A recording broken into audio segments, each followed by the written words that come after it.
I dag skal jeg spille noget Brawl Stars sammen med min fætter. Kan du sige hej? Liam. Hej. Jeg tænker bare, tryk ready. Slap nu af. Slap nu selv af. Okay, jeg tænker bare, hvad måler du for i dag? Er det bare Ridge Street på 10? Ja, så vil vi nok komme til at have timer. Ja, det tror jeg også.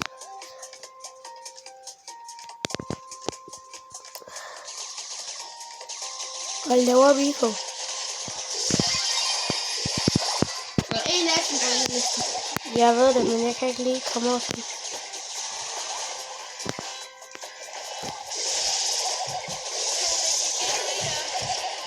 En død. Sådan. Det er nemlig en. Ja, det ved jeg. Det håber jeg. Den dårligste bro. Den dårligste.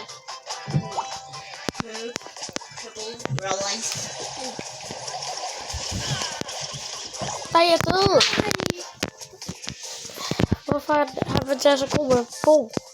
Vi vinder næste runde. Hvad næste? Og han er sur på dig. Vi er færdige. Men Så skal Rico også være. det er den langsomt. Hvorfor er det helt så mig, der dør som den første navn? Du er ikke død endnu. Vi er alle sammen mod Bo. Det kan vi godt lide. Imod os. Nej, så først. Ja, lige. Du er sindssygt med sig enig, når du kan stunde. Er du klar? Jeg gør det nu.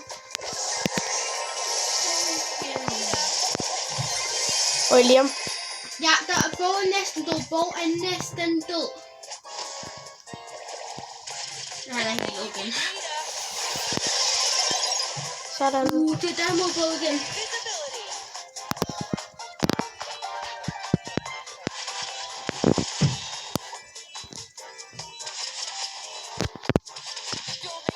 Oh shit.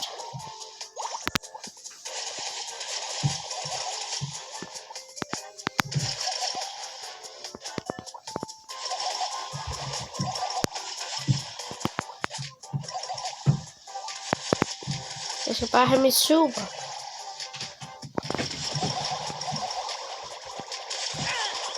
Du har ham. Du har ikke pas med, han er død. Så jeg bare gæt, du bliver ikke lever af med ham. Yep, sådan der. Sådan gør man det. Bare igen. Jeg har lavet en lydsyg på 2. Jeg har en yndig på nettet. Du er nødt. Lære det. Hvordan kan jeg lære det? Men du skal bare blive lidt bedre. Jeg er allerede bedre end dig. Jeg er så bedre end dig. Ja, det kan godt være, men det er jo ikke ens betydning med, at du er bedre. Jeg spiller jo meget bedre med Lian, end du gør med Lian. Tror du, jeg har Lian? Nej, det er derfor. Jeg har Crow, Spike og Sandy. Er det de eneste legendaries, du har? Ja. Jeg har Nu har 2. Så er Lian ud. Det der var ikke en rigtig Lian. Det var bare en klone. Irriterende. Det kunne man se oppe i hjørnet. Det er ikke så sjovt og godt. Nu er han den rigtige Lian død. Start ham. Ja. Var det mig, der fik de der 2 personer heller Det ved jeg ikke. Rico ind? Hvis han gør det ikke? Jo. Sådan. Sneaky time.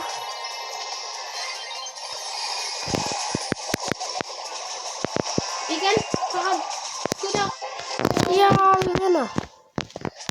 Hvis jeg ikke har... Jeg har 2 kills. Let's go, det havde jeg rent faktisk. Og mig, der er mest spændende. Okay, jeg går lige return. Til lobby. Yep. Nu er jeg også til Winfield på 2. Fedt. Jeg fik lige 300. Rico, men... Jeg fik 300 XP.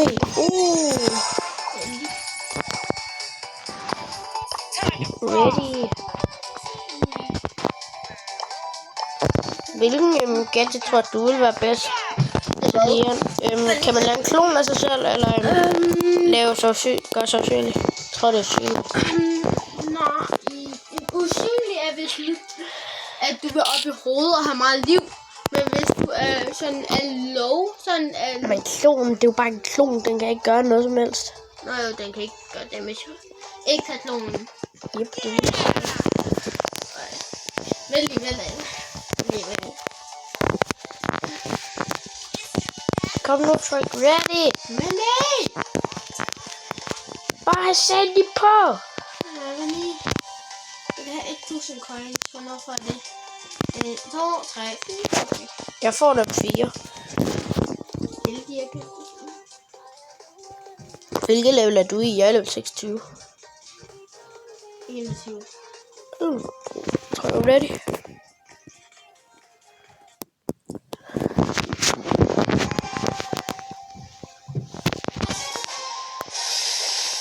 Nej, vi spiller med en Dynamite. Oh shit.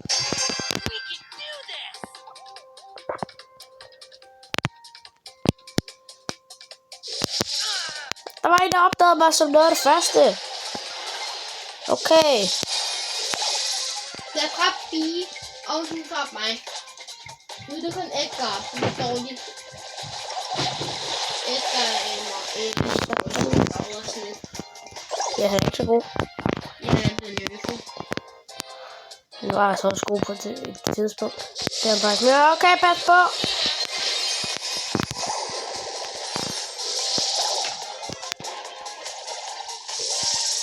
Men når vi kan gøre, jeg har en super, som kan gøre det.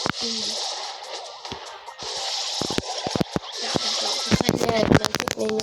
Det var en 2v1. Jeg skal på for en super. Ja.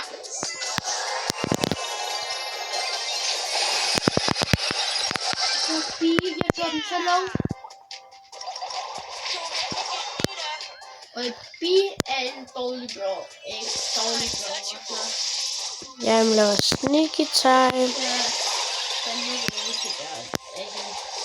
Sådan.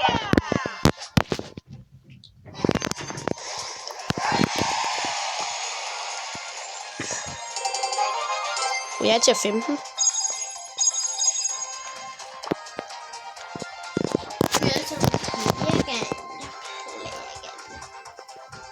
De giver faktisk også gå i det her, fordi de kan stå bag metalvæggen og bare skyde. Bok, bok, bok. Vi spiller med dem. Vores teammate kan jo skyde gennem væggen også. Yep, det er det. Det kan vi bare ikke. Ej, det har nogen, der kan kaste. Jeg charger bare lige mit super.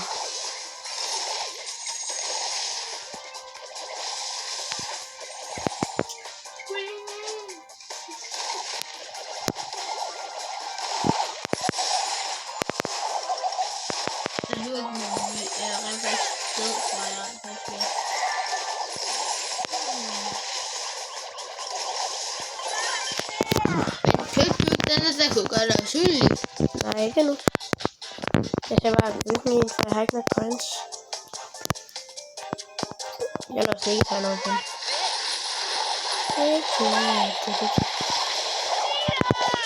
Jeg var så tæt på det. Ja, Liam! Hvor ben? Du må ikke. Jeg har en på 3 og vand. Og hvad har du en vand der? Jeg har en på 4.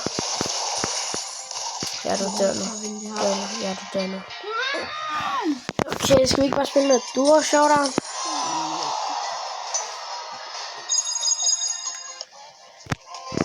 Det er lidt lettere for en ny syge i. Fordi der skal bare komme. Er det ikke en fjerdeplads, man skal komme på for at få?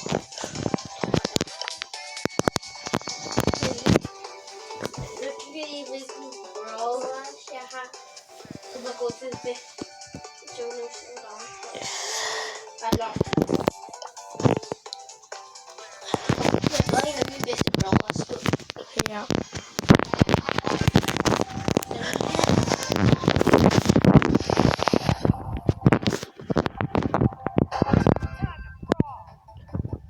Hvorfor er powercube så langt væk? Og der der til gengæld også 2. Og der kommer en. Hun er så low. Sådan.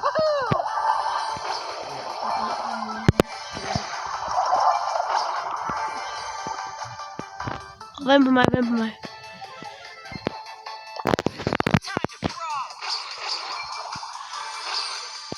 Og der er en search her med 11 power cubes. 11? Der har vi tabt. Kom lige, vi går bare videre.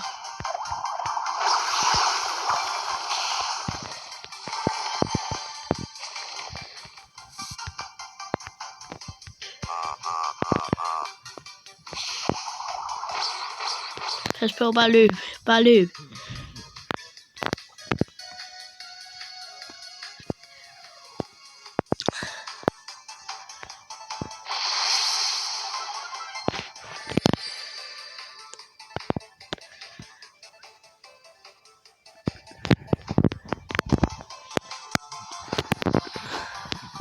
Skal vi gå ind og så er vi en showdown. Der, Øs har fået en. Ikke kom derpå. Jeg kan tjekke. Og jeg kan kaste kastestjerner i hovedet på jer.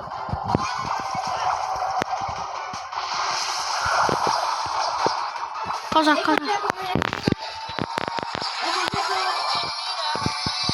Jeg går lige væk her. Nej! Yes, sir. Vildt, at vi lige får et search der.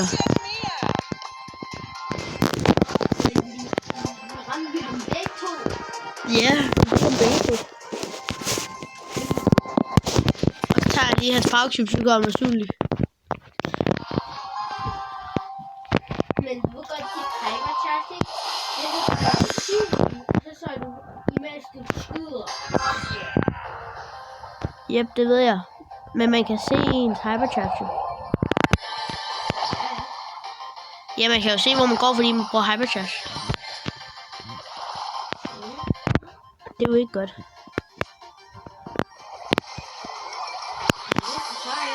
Au. Jeg får mig lige power cubes her.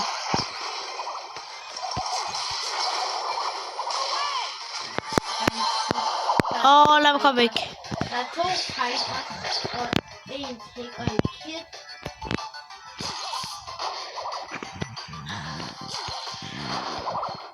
Vi har 6 power cubes. Jeg finder en damage unit. Jeg finder det der andet.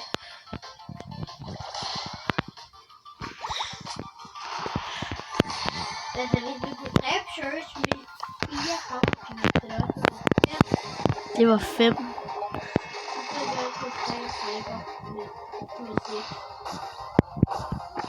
Der ligger en Meeple lige her. Piper heroppe. Hun er ved at dø. Au. Nej, der var en cold. Bare løb. Det er teammates.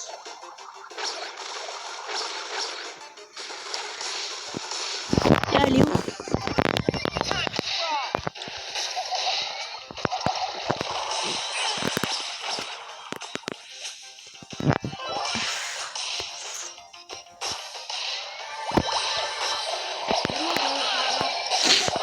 Jeg døde. Hvad? Ja, jeg dør. Der er nogen, der spammer mig hele tiden. Du venter på mig. Nej, det gør du så ikke. Jeg var nødt til at gå derop. Ja, men vi fik.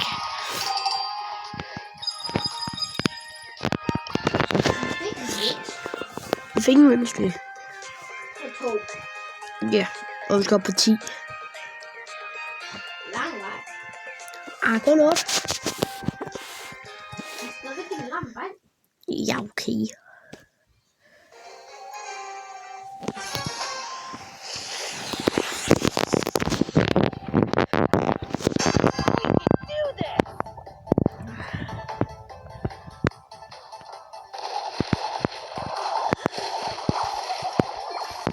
Nej, der er en search.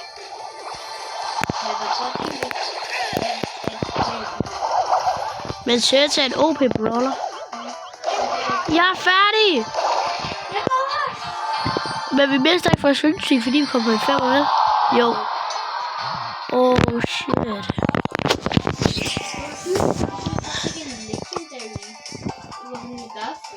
Ja, det er sygt. Jeg tager hold på, jeg har også en quest med det.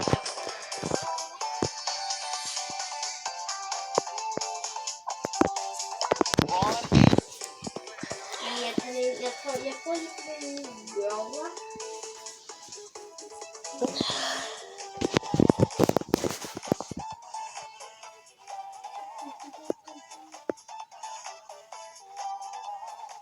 Jeg er snart færdig. Okay.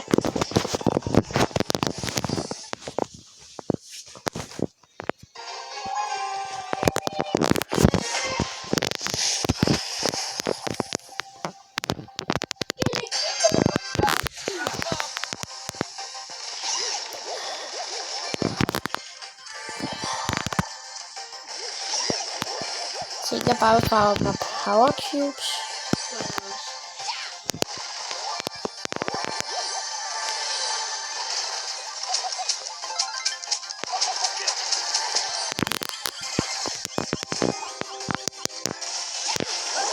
Sådan, jeg fik Poco. Men det er dig, der fik Poco. Ja, det er dig. Jeg tog powercubesene. Nej. Ja, plads. Vi mister nu. Det er en tredjeplads, man skal. Ja. Hvad med noget heist? Heist. Og vi kan have en kaste-unit og en damage-unit. Ikke dynamite.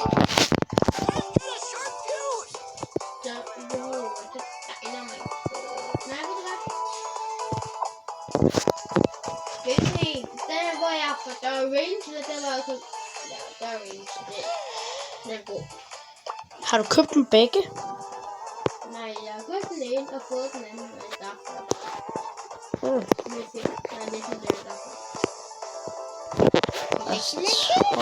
Jeg tager kold på.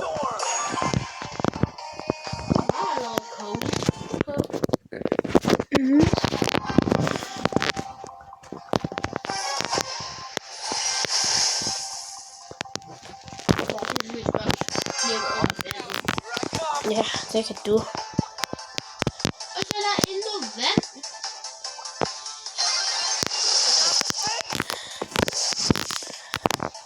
Nej, de er på vej ud for vores.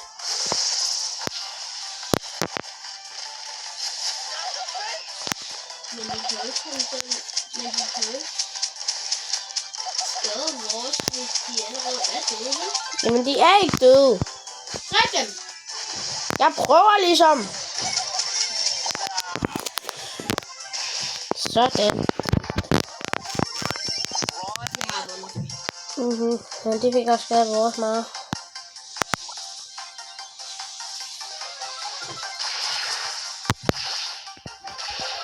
Yes.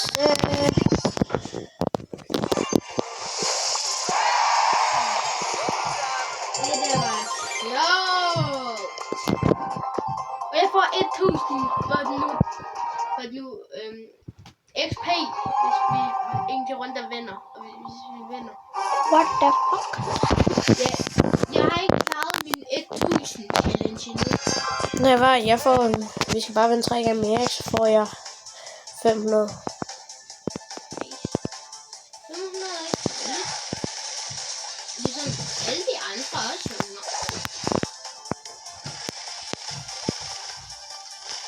Og vores teammate græder.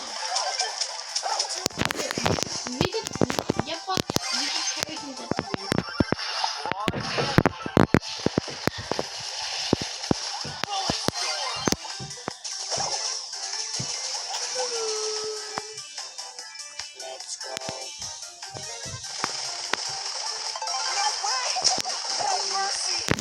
Nej, jeg er med at bruge mit super.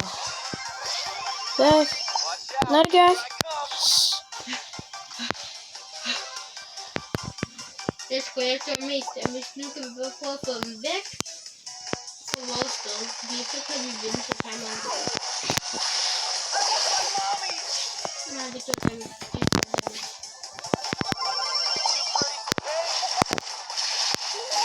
Væk fra mig! Væk fra mig! Dræb dem! Hvad går med teammate? De gør ikke en skid! Gør der noget, teammate? Jeg kan faktisk godt være teammate noget lige nu. Ja, nu. Nej, vores er skadet mere end deres. Det er derfor, de protekter mig. Det er fordi, de ved, det er med damage. Jeg vil godt med damage på deres. Hallo.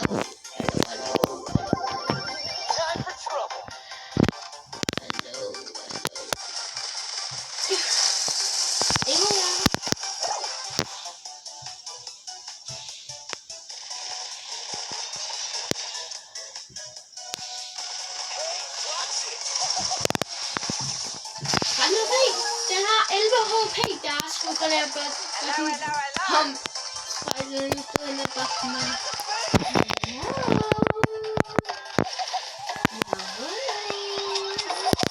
Ja, sådan.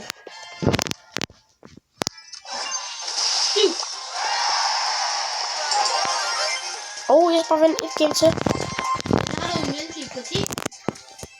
Nej, så har jeg en for 5.000 XP. Det kan lige ud af den.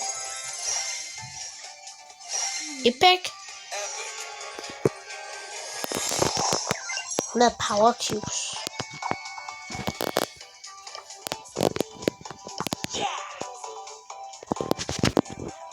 Før challenge, der er locked.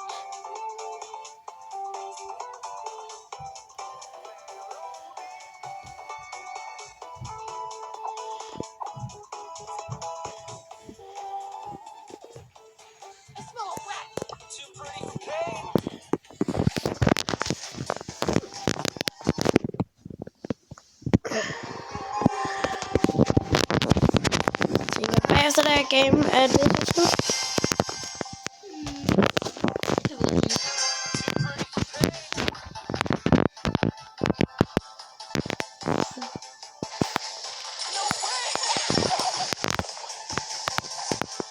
Nej, jeg spiller med togmanden, han er så irriterende.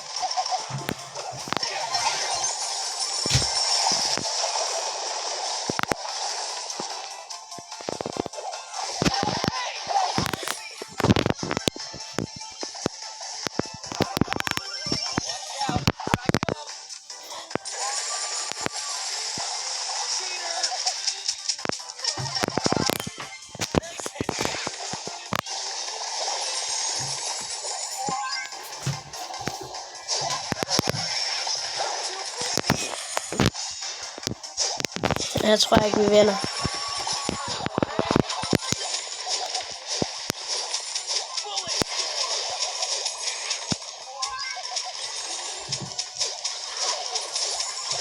Jeg tænker lige der på den der kassen bjørn.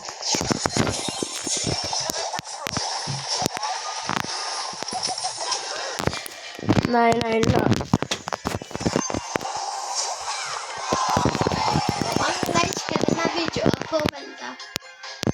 Hvor mange likes? Jeg tænker 15. 15 er ret fedt. 15. 15 er meget. Så det er jo bare tak for den her video. Og tak for alle de likes, jeg har lavet på en af mine tidligere videoer. Hej hej.